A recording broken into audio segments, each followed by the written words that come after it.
Venezuela میں پارلیمانی اجلاس کے دوران ڈیلسی روڈریگز نے عبوری صدر کے طور پر حلف اٹھا لیا۔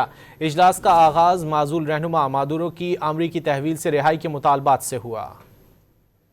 Vengo como vicepresidenta ejecutiva del presidente constitucional de la República Bolivariana de Venezuela. Delcy Rodriguez نے وینزویلا کے عبوری صدر کا حلف اٹھا لیا۔ حلف اٹھاتے ہوئے 56 سالہ روڈریگز نے کہا کہ انہیں مادورو اور ان کی اہلیہ کے مبینہ اغوا پر شدید دکھ ہے۔ 2018 سے نائب صدر کے عہدے پر فائز رہی ہیں۔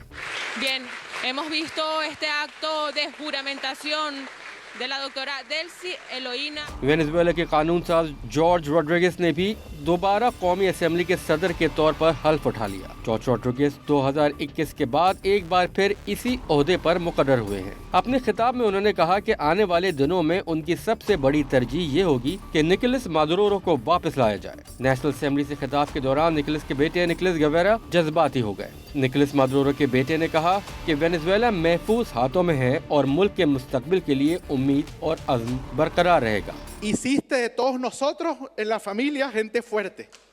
Aquí estamos, cumpliendo hasta que regrese. La patria está en buenas manos, papá. Y pronto nos vamos a abrazar aquí en Venezuela. Y vas a ver a los muchachos, Cilia. Los vas a ver, Cilia.